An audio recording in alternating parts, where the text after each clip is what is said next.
Hello students, welcome to Prasoon commerce classes.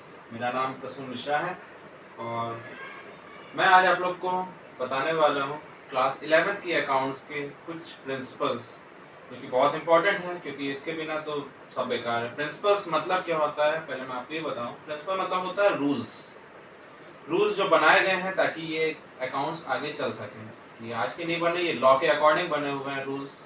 तो आपने मेरी लास्ट क्लास में भी देखा होगा, मैंने आपको क्या बताया था, इंट्रोडक्शन दिया था अकाउंट्स का, क्लास 11 का।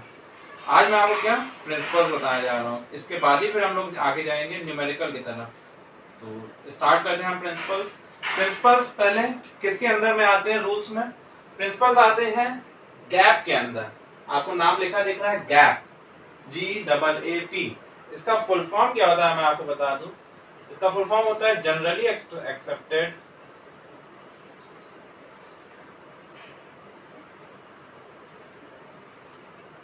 Accounting principle.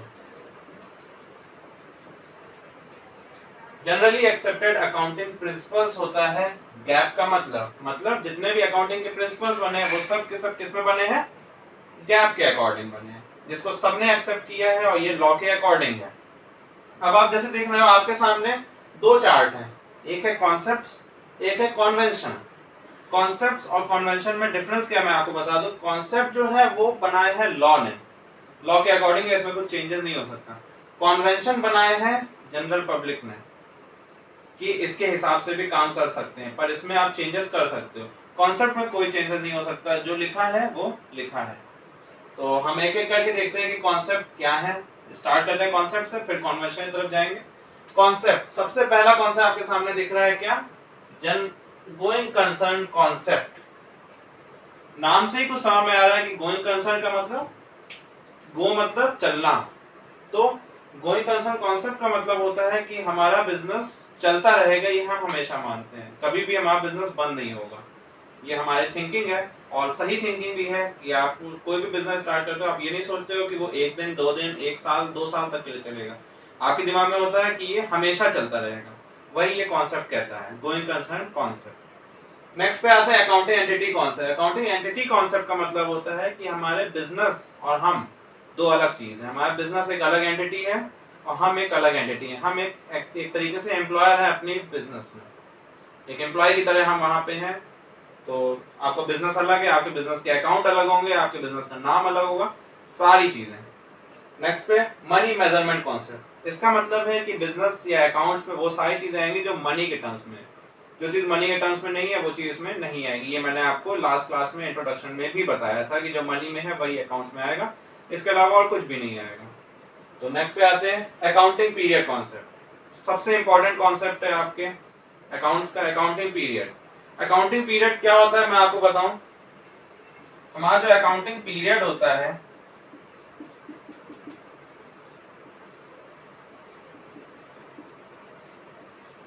ये होता है 1 अप्रैल से स्टार्ट होता है और एंड होता है 31 मार्च।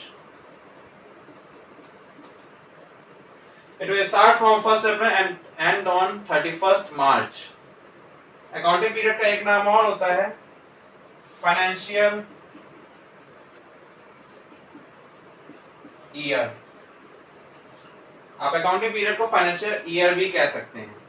मैं आपको एक चीज और इससे थोड़ी अलग हटके बताता हूँ। जो हमारा साल चलता है 1 जनवरी से 31 दिसंबर तक, उसको बोलते हैं कैलेंडर ईयर। क्लियर? तो कैलेंडर ईयर क्या है? 1 जनवरी से 31 दिसंबर। अकाउंटिंग ईयर क्या है या फाइनेंशियल ईयर क्या है? 1 अप्रैल से 31 मार्च। तो अकाउंटिंग पीरियड कॉन्सेप्ट यही कहता है कि हमारे जितने भी अकाउंट्स बनेंगे वो कितने पीरियड के रहेंगे? 1 अप्रैल से 31 मार्च के बीच के। क्लियर? नेक्स्ट पे आते हैं कॉस्ट कॉन्सेप्ट और historical cost concept. Cost concept, historical cost concept का मतलब होता है कि जितने भी कॉस्ट पे आपने अपना एसेट एक्वायर किया था, पास्ट कॉस्ट में, मतलब हिस्टोरिकल मतलब पास्ट कॉस्ट में, वही कॉस्ट पे आप इसको अभी भी लिखोगे, उस कॉस्ट में आप चेंजेस नहीं करोगे। ये आपका कॉस्ट कॉन्सेप्ट और हिस्टोरिकल कॉस्ट कॉन्सेप्ट कहता है।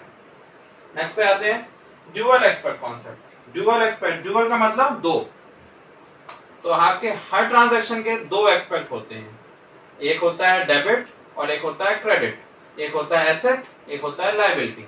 कैसे, मैं आपको एग्जांपल देता हूं।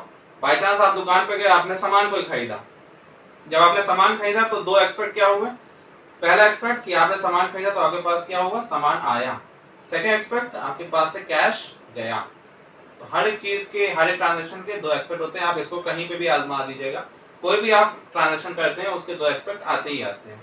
तो डुअल एक्सपेक्ट का यही मतलब, इसका एक फॉर्मूला होता है, आपके सामने लिखा है, asset is equal to liability plus capital.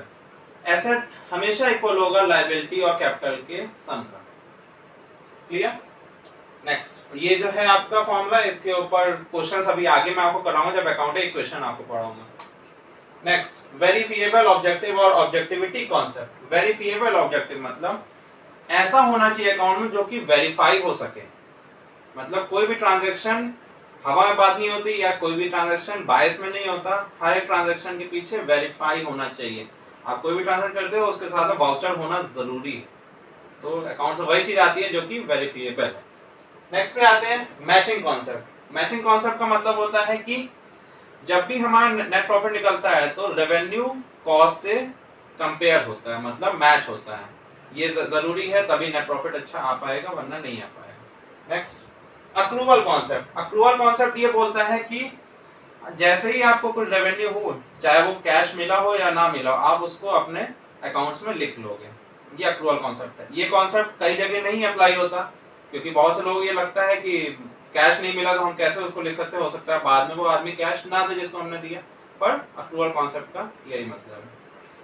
तो ये सारे कॉन्सेप्ट मैंने आपको क्लियर बताया। अब आते हैं कॉन्वेंशन पे। कॉन्वेंशन जो कि मैनमेड है, मतलब इसको आप चेंज कर सकते हो, ये लॉ के हिसाब से नहीं है। तो क्या है convention of full disclosure. Convention of full disclosure मतलब आप अकाउंट्स में सारी चीज डिस्क्लोज करोगे, चाहे वो कुछ भी हो, कोई भी चीज अकाउंट्स में छुपाई नहीं रहती। Next, convention of materiality. Convention of materiality का मतलब ये आपका फुल डिस्क्लोजर थोड़ा सा अंतर खाता है। क्या, मटेरियलिटी में वो चीज आती है कि जो आपके लिए मेन है वो आप बस अकाउंट लिखोगे, जो आपके लिए मेन नहीं है वो अकाउंट्स में नहीं लिखा जाएगा। जबकि फुल डिस्क्लोजर ये बोल जाता है कि सारी चीजें लिखी जाएंगी। तो ये थोड़ा सा डिफरेंस है, क्योंकि ये लॉ के हिसाब से नहीं है, इसलिए ऐसा हो रहा है। Next, convention of consistency. Consistency मतलब कंसिस्टेंट।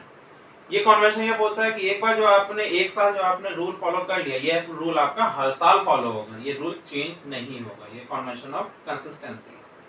Convention of conservatism.